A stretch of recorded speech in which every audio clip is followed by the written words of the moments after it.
the chanting of the triple gems. So all the venerable monks, nuns, and dear Dhamma brothers and sisters, according to the agenda,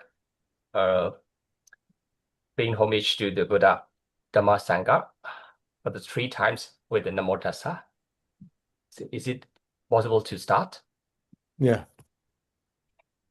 Namo Namo tassa Tassa Bhagavato Arahato Samma Sambuddhassa.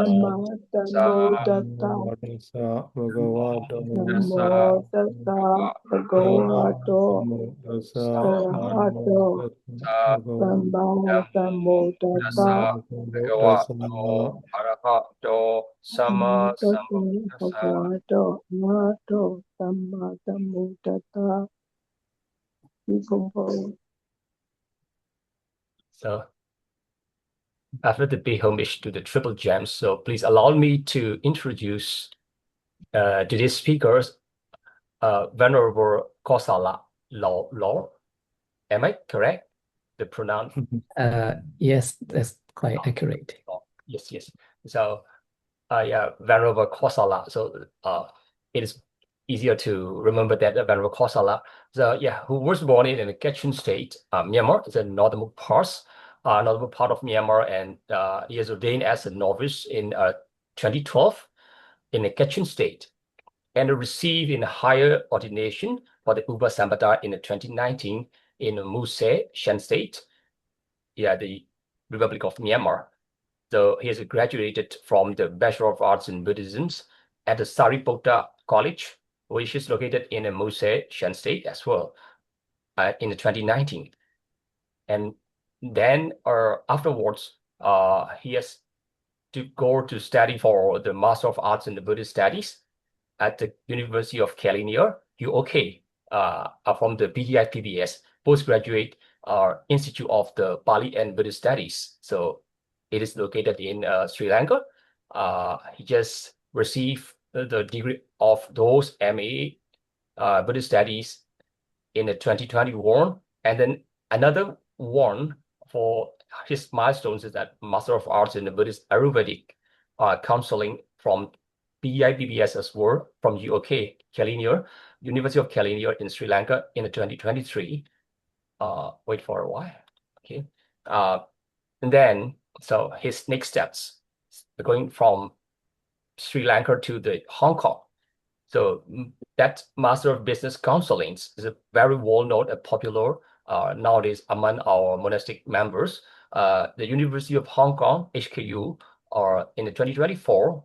And then he is currently studying for the postgraduate diploma in the professional practice of the Buddhist counseling in the space of the HKU, Hong Kong University. Meanwhile, working as a teaching assistant, TA, at the Center of Buddhist Studies, CBS. We know that about the CBS. Most of us are familiar with the CBS from the University of Hong Kong. So that's all for the short brief for today's speaker. Thank you. So please allow me to invite the main speaker for today, the Venerable Kosalla.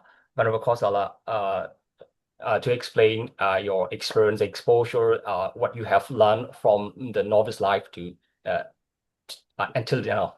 Thank you. Thank you, Venerable, for a nice introduction of me. And while listening to your short introduction, I think I felt quite reflective about my life journey from being a novice in Kachin State to the very world-ranked University of Hong Kong. So it was really an inspiration and a motivation for me to, again, by listening to your kind introductions. So please allow me to quickly share my slide first to go into the today's talk. Okay, let me have a look. Okay, so I hope you all can see my screen being shared, right? Yeah, we can see. Thank you. Okay. Okay, right. Yeah, thank you. Okay, so as you may have already seen from the poster that my topic of the talk today is about my journey from temple to the therapy room, which is actually based on my own reflections and my own insight into being a initially being as a Buddhist practitioner, as a monastic member, which is about learning, studying, meditations, and all of that, all of that. But from then, stepping into a more like a professional or sort of like a more another angles or another perspectives of learning Buddhism or learning about ourselves like in a more holistic ways. So in this, I think I actually came up with this topic with the purpose of like sharing mainly my own insights and my own experience along this journey, especially when I started doing the postgraduate diploma, because this is where we get to see the client, we get to see the real life counseling, which is we have to conduct it under the supervisions. Also, in terms of the professional, in terms of the legal and ethical standard of counseling. So, through that, I came to realize that it's actually an insightful for me to share as a representative of being a monastic, while being a monastic at the same time doing the role of counselor. So, which is quite interesting for me to be doing these two roles at the same time. So, that's why I came up with this topic. So, let me get into the topic. And again, I think the today's sharing or today preparation of the note is quite really sort of my style of taking the note. And so you might be aware of the emojis and all of those some of my really organic way of doing the note. So I hope you all think of it as a way of like a friendly sharing and like more like a personal and also at the same time more like the insights that I gain for myself. So initial is actually it is something about like let's so giving you about the brief uh, ideas or brief information of how I come into this world of counseling and psychology. So it's all started with my intention of wanting to understand myself more. And when I say understanding myself more, it's also about like see myself in more holistic approach or a more like a multidimensional approach, like mentally, psychologically, emotionally, socially, spiritually, and environmentally.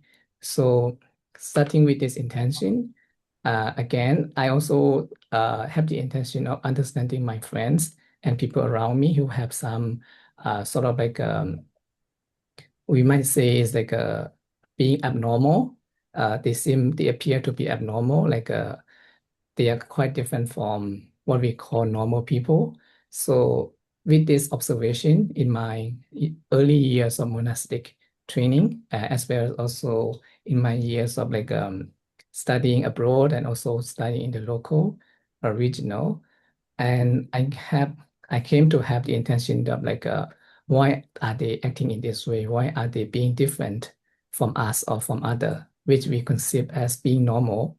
So with this intention, I had been stepping into this world of counseling and psychology to understand more of their mind, their nature, their mood, and not only about like a conceptual level, like how the majority view them, but it's about like understanding themselves, understanding them in a more broad and also in a more like a holistic approach.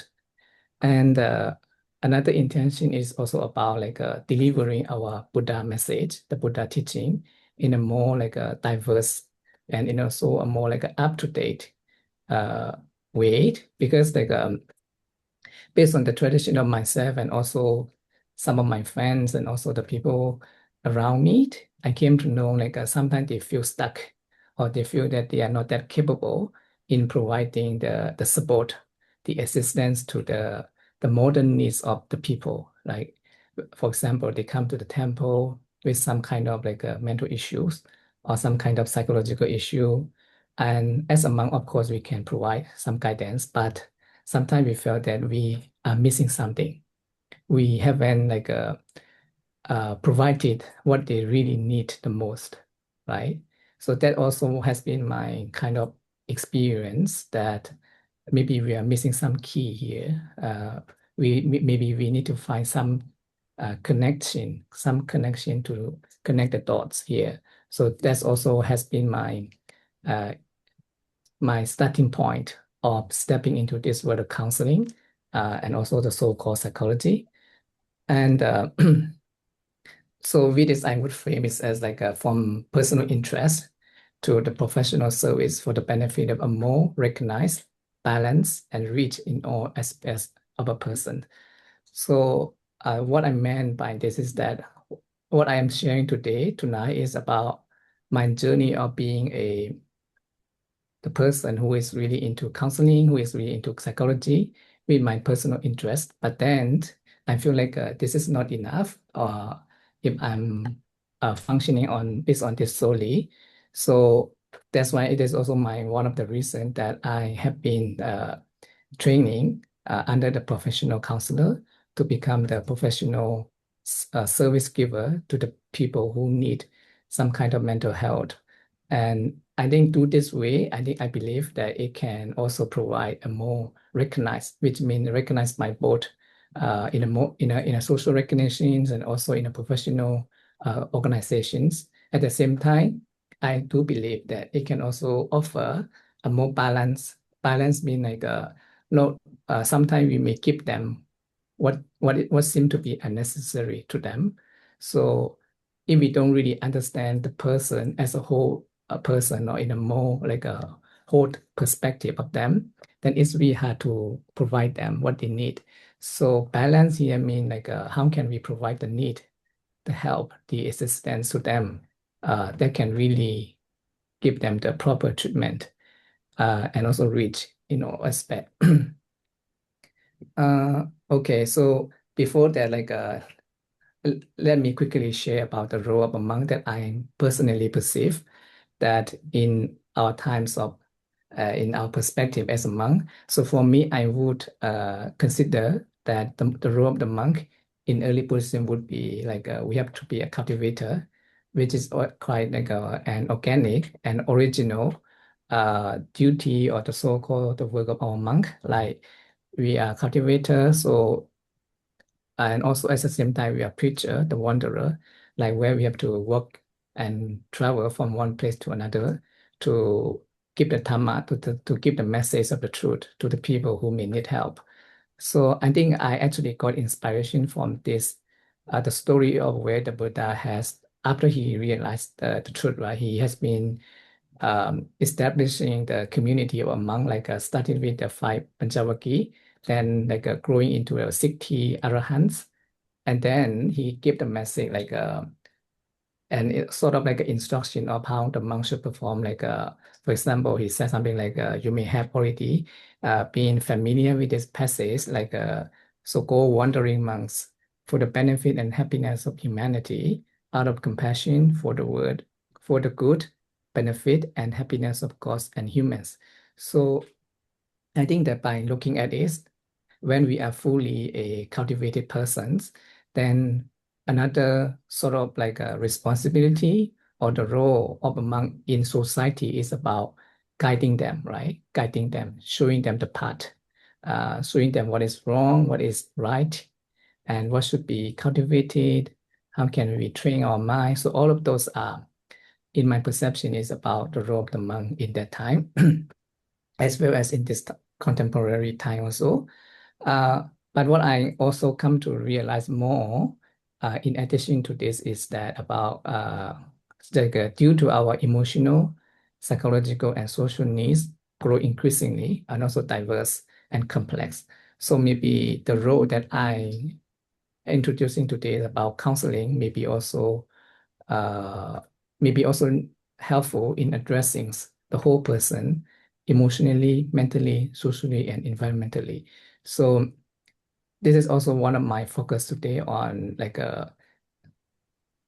telling you or maybe introducing you on how the role of the monk has been involved, but why we still remain being the original stance as being a cultivator and preacher or Dharma giver, and at the same time like adapting to the new role being a monk in this contemporary society. And so I actually have one article being written on this topic of like the monk, the role of the monk, about the counseling, the counselor, and also the spiritual leadership. And these are some of my sort of like some of my brief key information from that article, and also along with my recent realization about counseling and the monk. So what I come to understand is that in terms of the monk taking up the role of the counseling, and it is really like effective and also quite helpful for several reasons.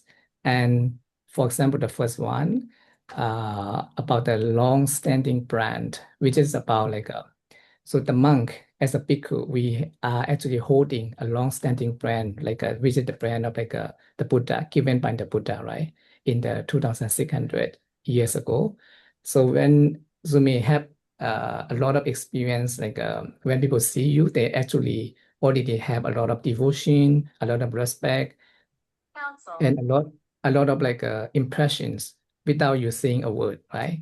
So this is actually a long-standing brand which has been established into like a 2,600 something years. So that's why like when the monk take on the role of counselor, which means when they come into integrated being a monk, being the counselor, so it might be really a good representation. Like one of the reasons that make it like a very strong fact is that so actually we are as a monk we are already holding a strong sense of social identity, right? That I mentioned earlier, and especially in the Buddhist community and Buddhist countries, and also a sense of belonging, right? So, for example, right, a lay people, when they see the monk, they actually felt a sense of uh, warmness, or a sense of like a sense of being at home, because they have a lot of memory, they had a lot of impressions, they have a lot of good experience going to the temple, worshiping the monk. So do this like a sense of belonging and a strong sense of social identity, I think it is really a supporting, a supportive point for us as a monk to take on the role of counselor, which means like we may not really have a difficulties in building the relationship with the people who come to us, or the client, the so-called the client who come to us, right? This is something good about taking on the role of the monk. And at the same time, like another key importance of aspect that the monk carry is about the spiritual formation.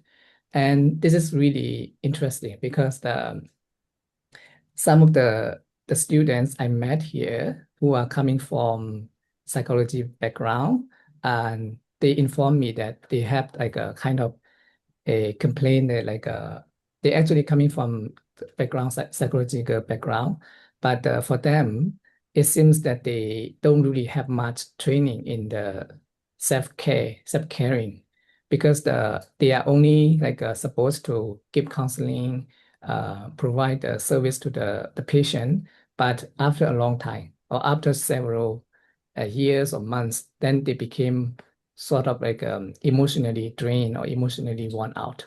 They themselves became in a danger zones, right? So this is also something really interesting about psychology. A lot of psychology we have seen so far, like why they are trying to give the help, the service to the people, but they themselves ended up as a being the victim, or the so-called the people, the client who need to be helped.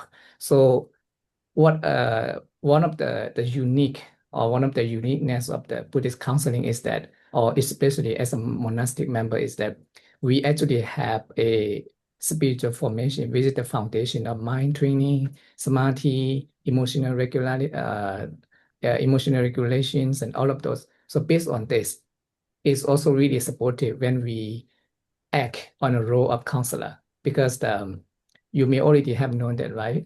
Being the counselor means you have to really be the good listener, you have to really pay your attention, you have to really be fully present with the client when they come to you. So it really requires a lot of energy, right? A lot of mental energy, emotional energy, right? So without the support of spirituality, within your training, your samadhi, your mentality, it's really hard to survive. I mean, in this role. So this is something like a good about taking on the role of the monk, and also based on the spiritual formation or spiritual foundation.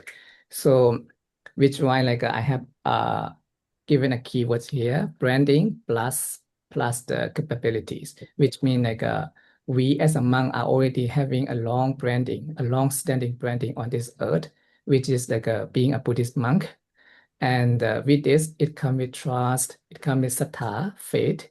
And what we have to do more is like capabilities, some more skills, some more understanding that is necessary in giving the counseling. And but at the same time, uh, based on my personal experience in giving counseling, there are also some gaps to be filled at being a monk, while being a monk and giving the counselor or giving the counseling to other. So first and foremost thing is about how to scales, right? This is really integral, really essential in this counseling field. Like, of course, like we are actually quite strong in terms of spirituality, but when it comes to counseling skills, I think you all might have already been aware that it's really something that as a monk we need to learn a lot.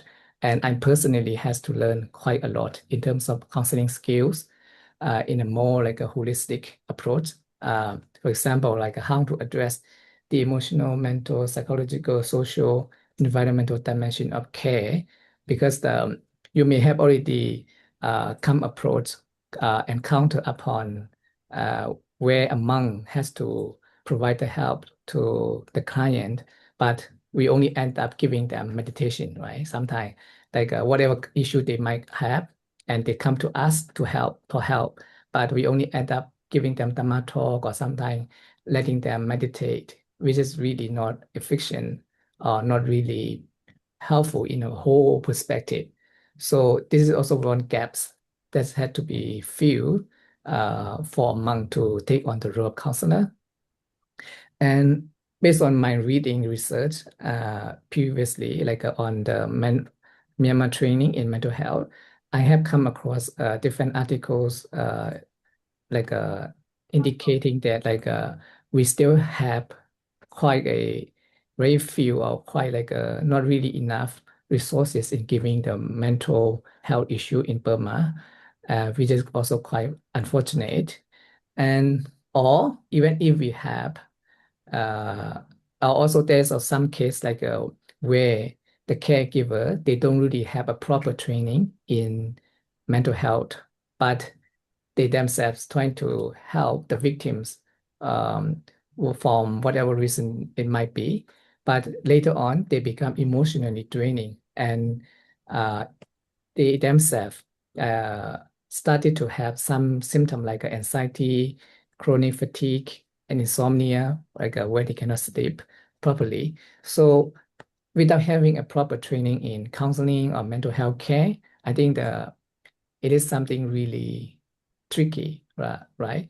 Even though our intention may be like, oh, I want to help them, I want to provide the mental health to those who may need, but without a proper training or a good training or no training at all, it's really risky to take that kind of like a step. So this is also the gap that are being that should be fulfilled, like if a monk, for the monk to be professionally taking on the role of counselor. Uh, so that's why I came up with the middle grounding that I myself feel that like bridging between the enduring spiritual heritage, which means as a monk, we are already under the title of the follower of the Buddha, right? And that's all we already got that title. But what we have to do more, what we have to equip more is about the necessary skills of today.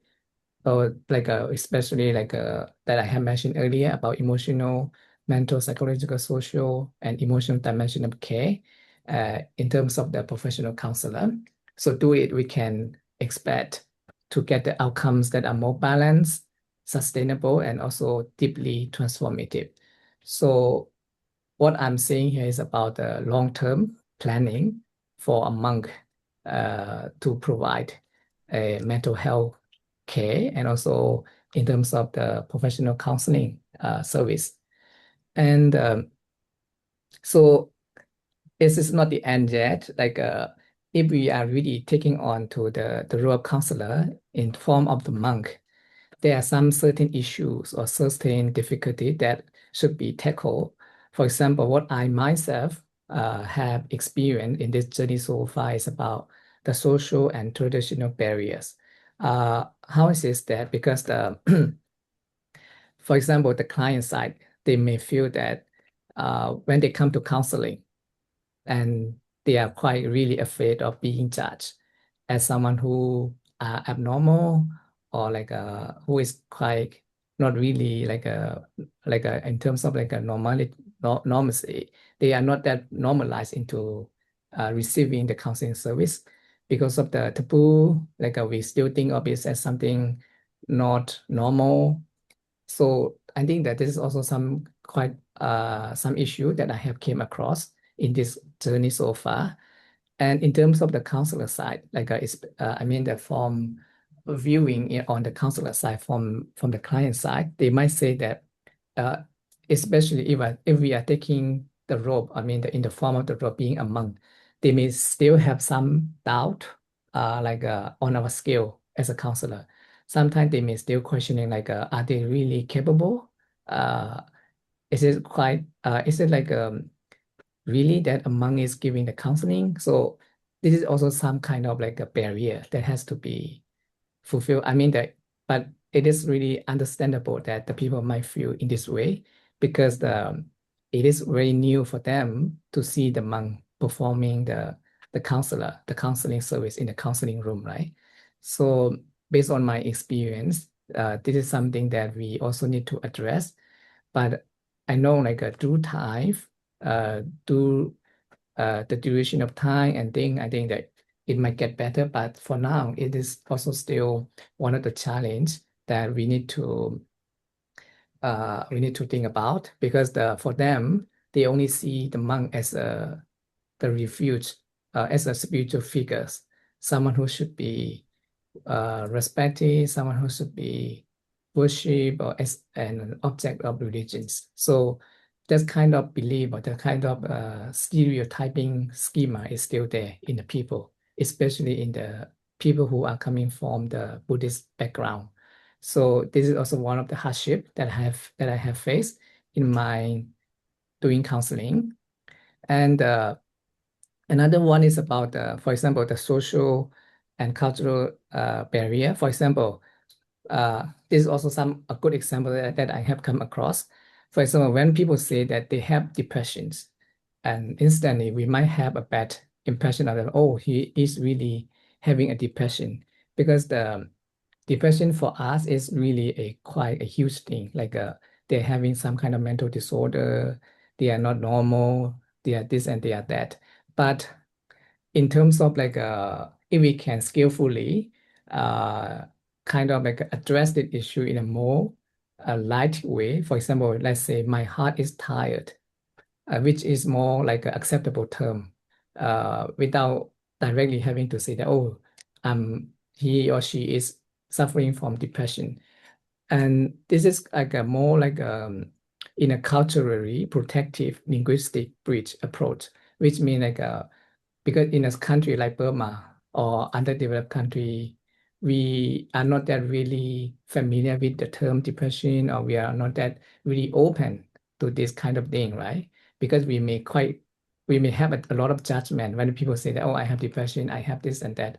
But if we know how to approach this issue based on the cultural understanding, then it may become a very like good approach to start with because based on my experience in counseling, right, I have been looking for a client in Burma, right, and this is quite sad that I don't have much application from them because what I have heard from them was saying that okay, just like what I mentioned, right, they are not quite sure about the skill of counselor being a monk. They are not quite, they don't have, simply they don't have much faith in monk to provide the counselor because it is quite a new role for us to take on. And some of them are still quite worried or have a lot of fear to come to the counselor because of they are quite afraid of being judged, being being thought on them as someone who is abnormal. So I mean that this is quite a long journey for us to go on if we are, as a monk, really want to take on this role. And this is actually coming from one of my paper about the role of the monk that I have researched. So briefly, in terms of providing the counselor to the client, I have come up with the sort of three dimensions that we need to deal with. For example, the emotional needs, which is based on the counseling skills and other micro skills that should be equipped by the monk. And another key important is about spiritual guidance, which is that I have mentioned earlier about the spiritual formation, your own cultivations, which is also really important from the religious perspective. And again, as a counselor, especially the monk taking a role of the counselor, we also need to understand about the cultural values in each country. For example, in Burma or in Thailand or in Cambodia or other Buddhist background, Buddhist country, we also need to analyze and understand their cultural values uh, on counseling. So do it, I think that we can kind of have a more holistic approach, a more proper approach into giving a mental health care to the patient or to the client. Uh, so okay, so this is my final statement is about moving forward, what should be done or uh what should be done, what should be what as a monk should be focusing on more is about how to be the more refined, the monk in the refined version, which means traditionally we are still inherent the identity of being a monk, being the follower of the Buddha, which is quite a valuable and precious branding for us to hold on to. But at the same time, we also need to couple and equip ourselves with the requisites, capabilities, and skills, all the skills that I have mentioned earlier about counseling, about the modern uh, understanding on psychology and counseling in a more professional way and legal way and ethically acceptable way. So they will be one of the key chapter, the new chapter for us as a monk to take on. And of course, I do understand that it is quite a long journey for us to go. But as long as we have already started, then it means that we can expect to have a more uh, a more beautiful future waiting for us as long as we keep on working on this because it is quite a pioneer thing, pioneer study, pioneer a journey for us as a monk to take on. And a good news is that I have seen a lot of many friends, including myself and also other friends who are now really into this field of counseling and trying their best to learn, to study, to provide counseling, which means as a monk, we are also opening a new chapter, a new door for us. And the intention is that to help more people, to help more diverse client, diverse need, to cater a more diverse needs of the people, right?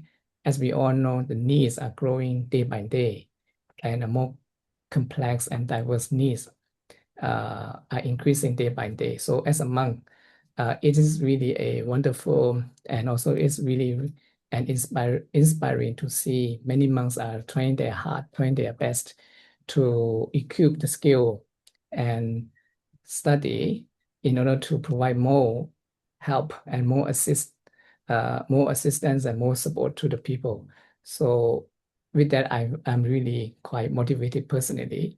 So with this, let me end my personal sharing as if, and also my personal insight along my training as the professional counselor here in Hong Kong. And then with that, would like to hear from all of you with any advice or any comments or any questions that we can bring into the discussion. So thank you all very much for your time and listening and attention. Thank you all.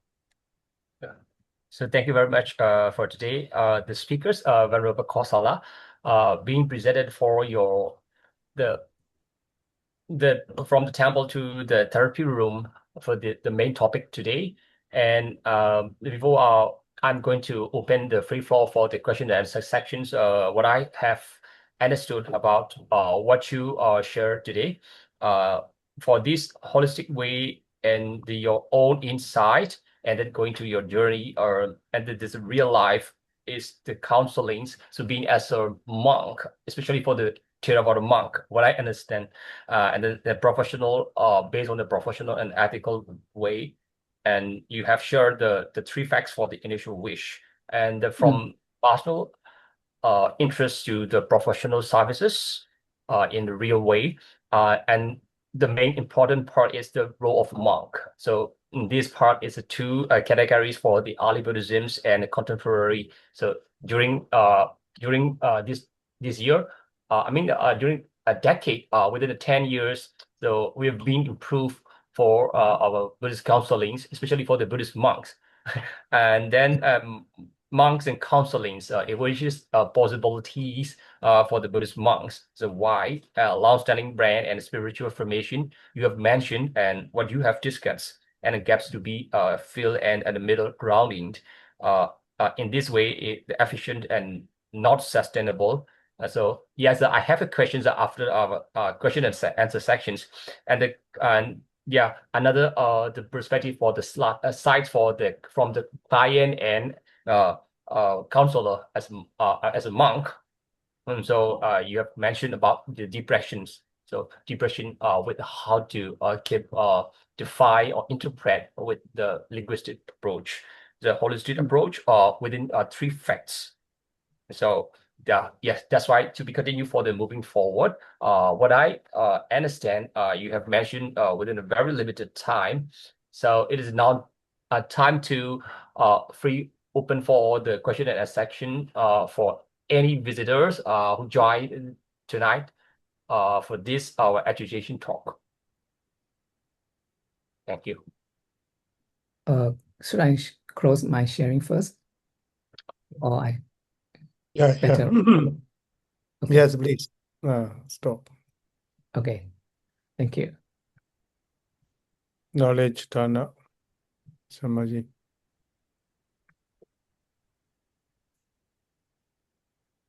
Thank you, Pomo. Thank you, Pomo speaker. It's really a refreshing and nicely prepared presentation. It's really an eye-opening refresher. Can you explain me a little bit more on your closing statement when you're talking about inherent identity and coupled with some capacity, something like that? Can you elaborate a little bit more on your closing remark from home? Thank you. Okay, sure. Thank you for your questions and your sort of sharing. So I think that I actually make that closing remark based on my whole experience of preparing this presentation, and as well as my experience in doing counseling training. So what I found is that to be a monk is quite precious, right? That we all agree. I hope, I wish, I do agree, right? That to be a monk and actually is we are holding not only individual title, but it's a community. It's a broader community, the global community, or means let's say like the universal community. Despite the different tradition, right? So, for example, right, as a monk living in Hong Kong, a Theravada tradition monk living in Hong Kong, whenever we see like other monk from other tradition, even in like on the street or on the MTR where people are quite crowded, we still hold hand, we still like raise our palm, and then still greet each other. So this is quite a beautiful thing when it comes to the branding that we are holding, the branding as a monastic member. That is the same branding, the same title, the same identity that we are holding. So for me, I feel that this is quite this inherent identity that we are born with, because after we are born in Sima, right, in the as a second at the second life as a monk, from the lay to the monk life, that we have been inherently holding with us all the recognition or the social identity. And it means we are, at the same time, we are already the spiritual leadership, the spiritual guide for the lay people or for the all members of the community. So with that, like what only if we are going to really take on the role of counselor, especially the professional counselor, then I might say that with this branding, with this title, it may not be the end. It may not be the enough yet, but it is quite supportive. It is quite important title that we are holding. But what we can do more is about adding up or equipping more with the skills, like a counseling, professional ethical counseling that we need to undertake. So through it, we are not only the traditional spiritual leader, but at the same time, we are also in line with the modern and professional counselor standard that are recognized in society. So with this, I'm ambitious, right, to be someone like that, to be taking on the role of the monk, at the same time providing counselor in a more professional and also ethically accepted way. Yeah. I hope that makes sense. Thank you, Pomo. So that's your way forward plan. Just one little last question, because I came across some of your Pomo title studies and all. I saw that you have Buddhist counseling as one major study of the Buddhism.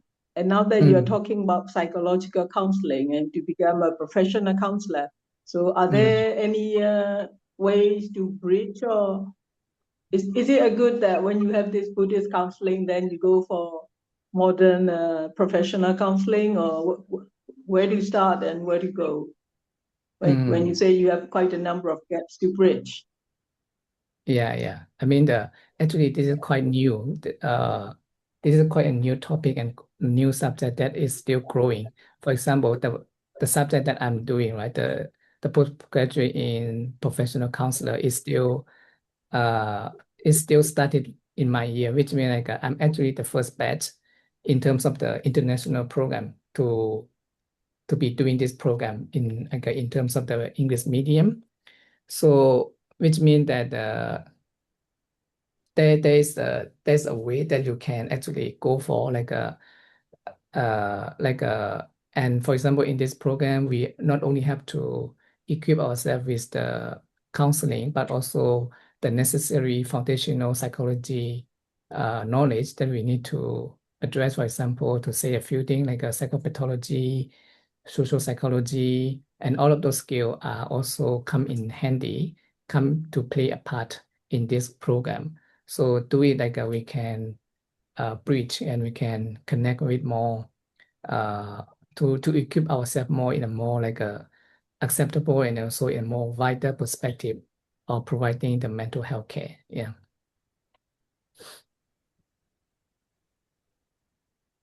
Thank you again for your questions. Okay. Okay, Samaji is all right, no? No, I'm sorry.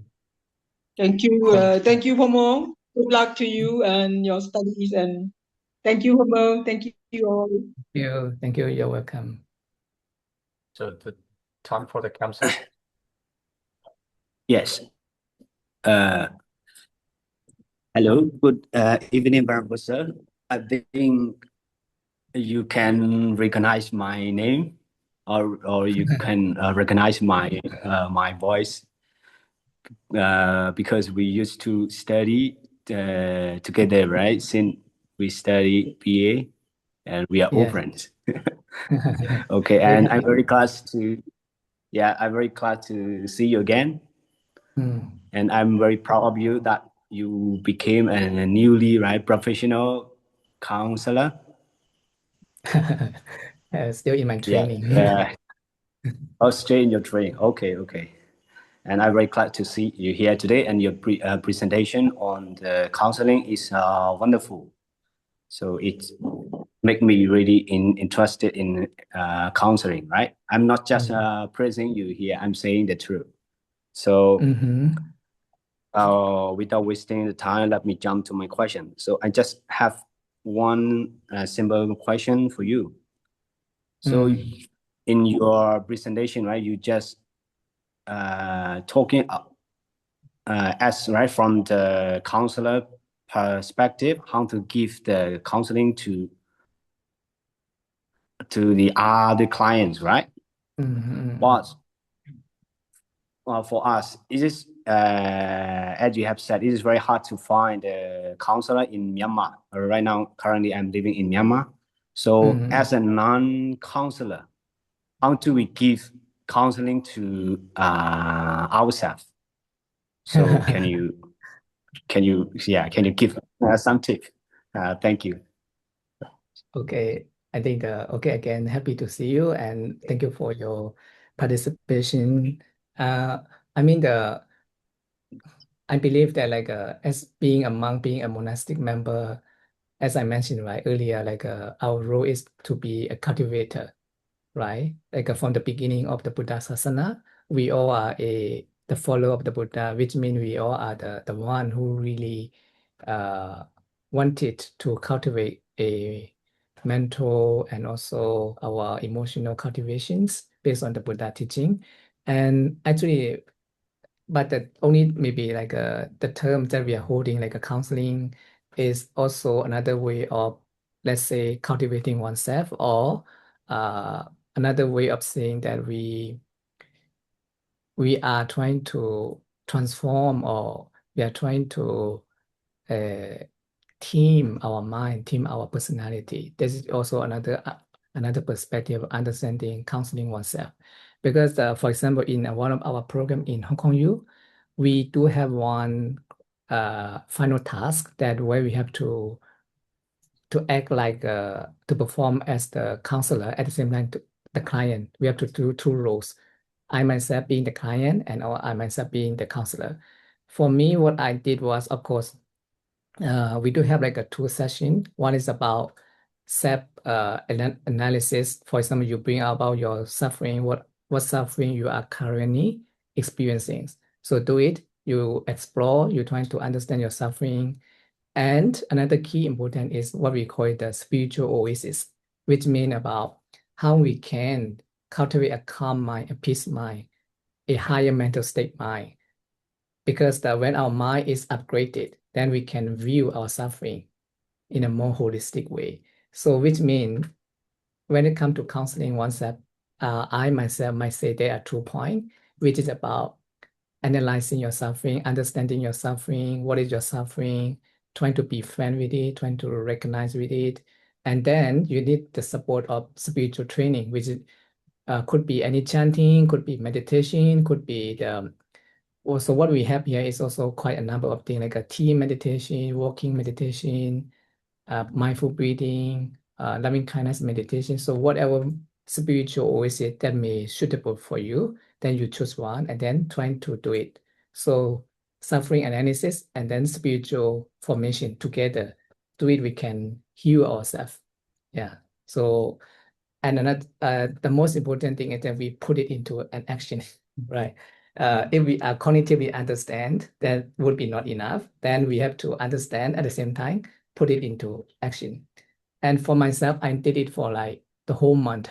That back then when I was doing my master, I did it within 1 month of this counseling, self counseling.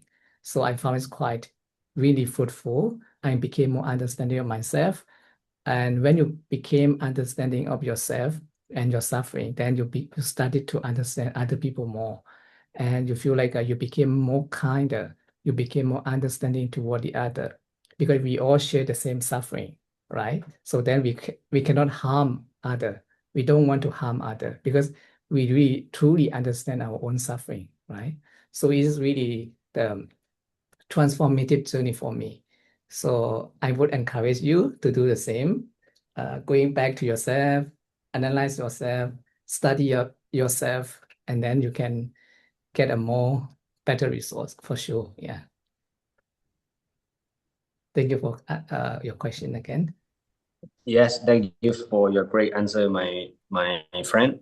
So you have mentioned that when we use the words, also we need to be careful, right? So when we depressions, we shouldn't use that word, right? We must say our heart is tired, right? I think Yeah. that is a bit more complicated in the Yeah. sense that, but I think my point is that sentence is about when we are about to provide the counseling to others, especially the people with no background in psychology or with no background in mental issue, then they might really get shocked, like, oh, I've had depression, oh, I'm really bad, I'm really string people, weird people, then they might have a lot of judgment on themselves, or they may get judgment from someone else, from people around them. So it is really a big step for them. So as a counselor, we have to be skillfully understand the cultural context of each uh, country, right? Especially our homeland Burma, right? Because we are still very new to this counseling. So we have to be very careful about when we say, oh, depression, this and that. Uh, that is it in that kind, we have to be really cautious about that. Yeah. Okay. Okay. Thank you. And one last thing, you had mentioned it is very hard for you to find a client, and Yeah. the Burmese people, they have doubt on you, right? Mm. Yeah. Okay. For me, I'm totally trust on you because I know you have given me several time, right? Counseling. So if you need clients, so I can be one of your client. Okay. Okay. Thank you. Okay. Thank you for being kind to Okay, me. thank you.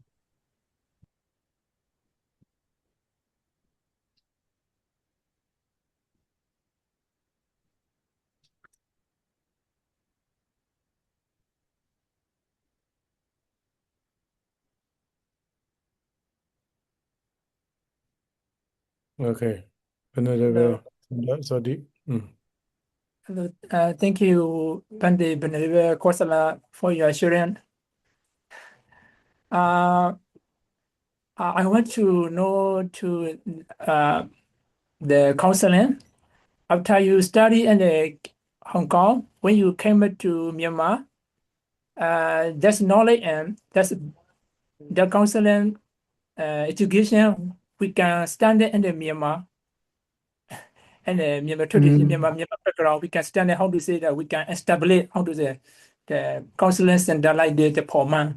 So we Yeah. can stand it. So, thank you, Pandey.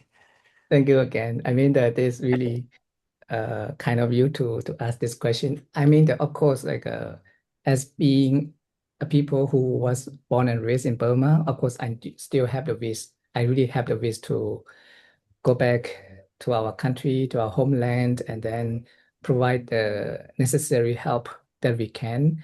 And I think a good news is that I think there are so many people, there are so many masters, there are so many great teachers who are actually doing quite a number of things, whether in the university setting, right? They are starting to learn, they are starting to teach, and people became more aware of this need of counseling and the need of mental health. So it is really a good thing to see that's happening in our homeland Burma. And of course, like I myself actually have been apart from studying here, I actually have been like giving the online lecture in my home college, the Sariputta College, on the subject of Buddhist psychology. So that is some kind of small thing that I have been giving, teaching them. So hopefully, like when I am became more capable and when the time and condition are more favorable, of course, I still want to like connect with more people and then mm, connect with more people and then create a bigger community where we can come together and then help our home country. Yeah, I do hope so. Whatever. I'm very happy to hear you are planning for the Thank Myanmar you. subsidiary. Yeah, So yeah, thank we you. can. Yeah. Yeah. Thank you, thank you, thank you, Venerable. Thank you again. Thank you for the last questions. Because of the time constraint, so we will have to giving them closing remarks from the founder and the organizer of this Tawagu education talk. So I'm going to invite the Venerable Wisoda to give us some kinds of remarks or guide feedback. Thank you. Yeah, I want you to call for the last question from the audience. If someone want to ask the last question, you are welcome. Be free. Okay. Whenever take us, you want to ask question or want to comment, you are welcome. Happy to listen to the Panic Kosalla. Thank really you, appreciate Pache. it. Yes. We are Okay. excited to welcome you here in Hong Kong quite soon. I'm so excited to go there. Yeah, yes. Yes, my question, okay, I will say that in your presentation, I heard that in Myanmar, if someone got depression or some mental problem, most of the Burmese man give the medicine, that is the meditation. Okay, go and meditate. That is the only solution for Burmese man. For those Yeah, Burmese monks, what would you like to give a suggestion? You know, there's not only the solution that the other things are still remain, you know, to heal their wound or their trauma, something like that. Yes. yeah, yeah. I mean, yeah, uh that is quite something common thing that we have seen a lot, right? And for my time of being a small novice or when I started into the field of Buddhist counseling or Buddhist study, I think I actually started noticing the same thing, like where people came to you with a lot of needs or with a certain kind of needs and necessity, but they ended up going back with more disappointment, more disappointed, and more depressed. They feel more helpless, hopeless because they didn't get what they are looking for. So, but first of all, of course, I do really appreciate all the master and all the teacher who are trying to help because this is the best or this is actually the best they could help for that moment, right? Like by guiding them to do meditation or to give them directly give them some advice on how to do, what to do, what not to do. So of course, like I actually would like to just say that, oh, we actually as a monk we can actually learn more, we can actually grow more. And why is it that? Why is it necessary to grow more, to learn more? Because just like what I mentioned in my talk, like the needs and the needs from the people are becoming more diverse, becoming more complex. And it is also not their only issue because they are also influenced by what is happening in the country, what is happening around them, right? So we all are connected together. So if we can become someone who can truly understand ourselves in a more holistic way, in a more dimensional way, then we can start to understand other also in a more broader, in a more multi-dimensional way. And do it, we can give them a more proper and a more suitable solution with their issue. Yeah. And I do have that I do see that it is coming soon or it is happening. Yeah. Yes, thank you. Thank you, Venerable. Thank you. Okay. Let me ask one more question, Bante Kosalla. Okay, please. Okay. Because nowadays, many Myanmar monks are also interested in counseling, especially Buddhist counseling. So to be counselor, I think it's not easy. We had the proper training. We had proper training. So Yes. to study that counseling training, what is it, the fundamental requirement as per monk? How do you think? Okay. Fundamental requirements. I think first and foremost thing is about yourself, I might say. Your intention yourself. Like if you really have the strong reason for why you want to study it, then you might search for the way. Because when I think back in my time of studying in Burma or even in Sri Lanka, I don't really have no idea like how I would end up in this journey, in this counseling field. Because back then there was no counseling available. There's no major being teach and taught in this planet, in this world. But for example, even in this diploma that I'm doing right now, actually it is only happened before like a let's say like a before like a 1 or 2 months of my decisions of going back, because that time they don't have that program established yet. But it was about us like finding a new way, finding a new opportunity. But suddenly it happened that, oh, now they are opening this new program in counseling where you can train to be a professional counselor. So through that opportunity, I got into this program. So what I really want to say here is that if you really have the strong reasons in your heart, like what is your approach, what is your direction of life, what do you really want to bring the message to the world, then if you really have faith in that, it might come. This is quite fundamental. And then, of course, when you have this, then you need to find for the way. And I think that a good start that you can consider maybe Sri Lanka is also a good foundation that I might suggest. Like they also have provide the Buddhist counseling program that are quite rich in the theory and in the text from the early Buddhist point of view. Then if you really need to want to go for a more professional and a more like diverse community approach, then of course you need to extend the capability which is available in Hong Kong. So to it, I think there's actually a chance for us to go for. It all start with ourselves. Yeah. Okay. Okay. Thank you so much. The most important one is our set. We have to start. We don't have yet in Myanmar a counseling training or not. Have you ever had? I haven't come across with any maybe that's also my own reading and my own research, but I'm I do respect other people reading and sharing it. Okay, okay. So Okay. one point, Venerable Kosala mentions was a pioneer in Myanmar as a Buddhist monks who could be the pioneer Buddhist monk to be established for this Buddhist counseling center is not only for the monastic members but also for the some upasika. So I expect it to be very soon because of many it's not many but within a very limited period. There are more than 10 Buddhist monks from Myanmar already finished and accomplished for this Buddhist counseling from HKU, and some will be from the Sri Lanka. Yeah, yes. Okay.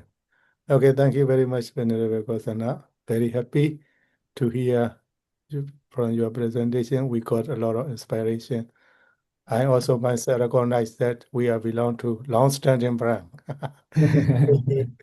We need to keep the standard. Very happy. And then this one, not your last one. I think the first time, second time, third time, maybe coming soon. No, please come and give it joy. Sure. That's our present. There is more token for you.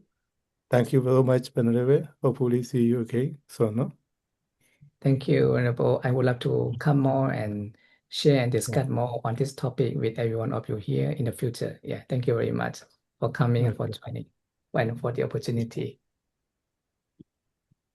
So please allow me to end of this section for tonight.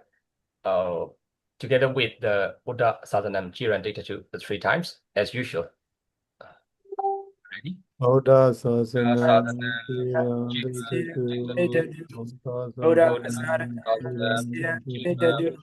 Buddha Saranam